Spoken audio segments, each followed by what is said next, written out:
समय देता हूं, लेकिन अभिषेक भाई भी अधिवक्ता हैं, कितने सारे बनारस के अधिवक्ता बैठे हैं, मैं छत्तीसगढ़ से हूं। हम लोग आप लोगों के लिए लड़ते हैं, PIL लगाते हैं, सारी चीज करते हैं। आज देखिए रोड पे भी आपकी लड़ाई लड़ रहे हैं। जिस तेजी के साथ हम अपने संगठन की सदस्यता को बढ़ाना चाह रहे हैं, लोगों को जोड़ना चाह रहे हैं, आप लोग हमारे हाथ पर हो, हमारे साथी हो, हमारे कंधे हो। आप लोगों को यहां से जाकर उसी तेजी के साथ आगे बढ़ना है। ये दिल्ली में एक कार्यक्रम आज आयोजित हुआ है, लगातार दिल्ली में आयोजन करते रहेंगे, संघर्ष करते रहेंगे, लेकिन आप लोगों का साथ चाहिए, क्योंकि हमको देश में मोदी जी देश का विकास कर, रेहड़ी पटरी का विकास करने के लिए हम लोगों ने मंच किया। आप लोगों को एक सम्मान दिलाएंगे। देखिए मैं कल गया था कनाट प्लेस के सामने एक रेहड़ी पटरी लगती है, उसके पास में मैंने देखा कि BMW, मर्सिडीज सारी गाड़ियां लगी हुई थी। बड़ी बड़ी दुकानियों में कोई खाने नहीं जा रहा है, खाली पड़ी थी। इतनी गर्मी के बीच में रोवेली पीड़िया के जस्ट अपोजिट वहां पे लोग मर्सिडीज में छोले चावल, कड़ी चावल, जो भी वहां पे उपलब्ध था वो चीजों को रेहड़ी पटरी से लेके खा रहे। आलिशान ग्रांड प्लेस 2 लाख रुपए 5 लाख रुपए स्क्वायर फीट के हिसाब से वहां पर किराए पर जमीन दी जाती है। वहां पर वो बड़ी बड़ी दुकानें सजाकर ही सोचते, जैसे अभिषेक भाई ने कहा कि गौरव भाई के, हमारे बॉबी भाई के होटल के सामने कल 5 रेहड़ी पटरी लग जाएगी, तो ये चीज वो सोचते तो हम लोगों का साथ ही नहीं देते।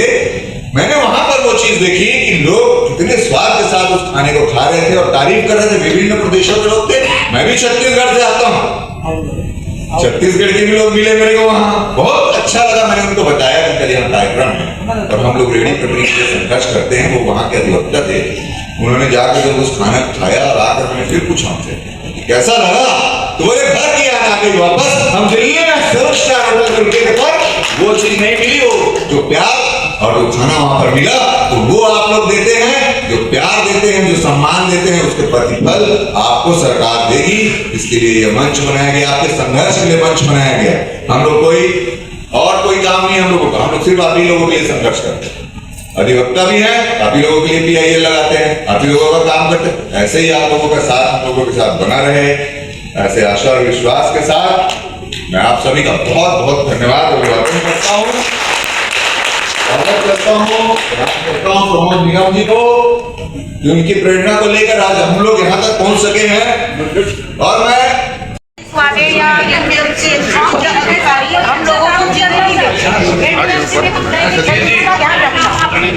चूंकि समय की व्यस्तता है मुख्य अतिथि की, थोड़ा सा हाथ जोड़ के निवेदन है, आपने कह दिया जितना विषय है, थोड़ा आशुतोष जी जगह बनाइए आराम से। चलिए सब लोग अपनी जगह पर बैठ जाइए। इनको सम्मान ऑलरेडी मिल रहा है। देखो उनकी बातें सुनिए, उनको मुद्रा मिल रही है, उनको व्यवस्था मिल रही है। अब जो कमी है उसको भी पूरा करना हमारा दायित्व। पॉलिसी तो बनाना जरूरी है। मैं पहले से भी था, आज मैं घोषित कर दिया। पॉलिसी कब निकलेगा? हम मैक्सिमम 4 से 5 महीना लगेगा, हम उस पर काम कर रहे हैं। पॉलिसी तो है, TVC जो वेंडिंग कमेटी है वो हम बनाने जी कर रहे हैं।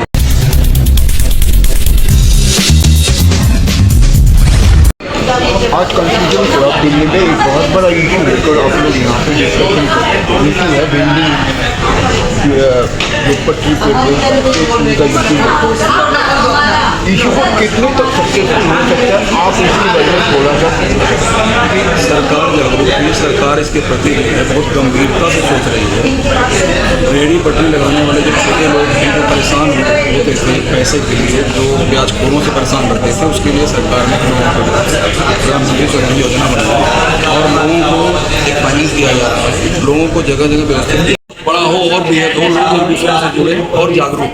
तो आज एक जागरूकता अभियान शुरुआत हुई है और ये बेहद रूप लेगी। लोगों को जागरूक किया जाएगा कि जिनका हक क्या है, जो एक्ट सरकार ने बनाया है, जो नियम पारित हुआ है सरकार की तरफ से कि भाई इनको इनका हक किया जाए तो उस हक के लिए एहसन लड़ रहा है और आगे और लड़ाई को लड़ेगा। 2014 में एक्ट है, उस एक्ट के हिसाब से अभी बिल्डिंग जोन कहीं पे भी नहीं बना। नहीं बनना शुरू हो गया, हमारे कासिम बनना शुरू हो गया है और जगह बनना शुरू हुआ है। सरकार जो है इसके प्रति चिंतित है, हमारे प्रधानमंत्री चिंतित है, मुख्यमंत्री लोग चिंतित है, सारे मुख्यमंत्रियों को बताया गया है कि आप बिल्डिंग जो बनाई है उसमें कार्य तेजी से चल रहा है। तो ये बिल्डिंग जोन बनने के बाद ये पॉलिसी होना तो चाहिए ना, ये पॉलिसी के थ्रू से पूरा एरिया से बिल्डिंग जोन बन गई ये है। 2014 का जो एक्ट बना है उसमें पूरी पॉलिसी बन गई है, उसको लोगों को समझाया जा रहा है, लोगों को जागरूक किया जा रहा है कि आपको यहाँ ये जगह दी जाएगी, उसी के लिए आपका एहसन है, आपके हिस्से में समझाया जा रहा है। हिस्से के लोग जो है अपने लोगों को समझा रहे हैं कि इसका ये नीति का, इस योजना का क्या फायदा किसको किसको मिल रहा है। इतना गरीब लोगों को बैंक लोन का सहायता भी दिया जा रहा है। सहायता मिल रही है, यहाँ पे कुछ लोग बैठे हुए हैं, जैसे भाई बैठे हैं, 50,000 का मिला है, ऐसे बहुत से लोग हैं जो सहायता ले रहे हैं और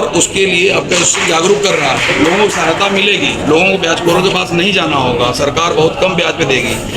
तो ये पूरा देश के जो सिस्टम पे आप लोग मतलब डिस्कशन कर रहे हैं, यहाँ से कोई पेपर जाएगी भारत सरकार? ये जो अभी लंच ब्रेक पेपर जाएगा, यहाँ जो रिकॉर्डिंग हो रही है चीज़ें हो रही हैं, हमारे सांसद जी ने कहा कि आप बना के इसका मिनट दीजिए, जो मेन चीज़ें हैं वो प्रधानमंत्री जी तक रखा जाएगा। लोग ये मांगे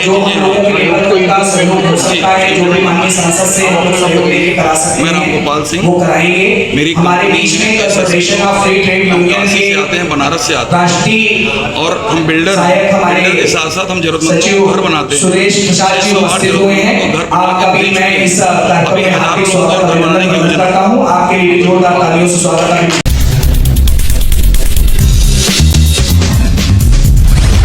मैं महिपालपुर एरोसिटी के पास रेडी लगाता हूँ। अभी पिछले दिनों ही 28 अप्रैल को मेरी रेडी एमसीडी नजफगढ़ जोन वाले हेल्थ वाले उठा के ले गए थे और मैं दूसरे दिन उस रेडी को अपनी स्कूटरी से छुड़वाने के लिए जा रहा था। रास्ते में एकदम गाड़ी आ गई, एक्सीडेंट हो गया जिसमें मेरा शोल्डर को फ्रैक्चर हो गया और पैर भी फ्रैक्चर हो गया। अब 2 महीने हो गए हैं, अभी भी पूरा हाथ काम नहीं कर रहा है यहाँ से ऊपर। और मैं रेडी छुड़वाने की हर संस्था से, हर टीवीसी मेंबर से, हर नेता अभिनेता से मिल चुका हूं, लेकिन कोई भी रेडी छुड़वाने में सब असमर्थ है। कोई भी रेडी अभी तक आज तक कोई नहीं छुड़वा पाया है।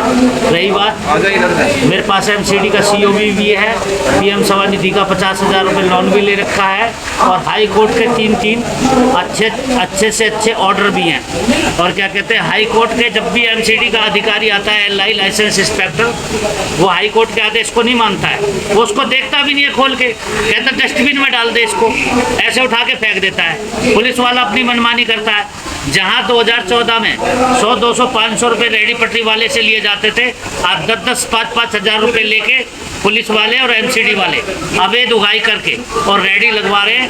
अपने बंदों की जो 10,000, 5,000 रुपये रेडी पैसे देता है, उसकी रेडी आगे लगती है।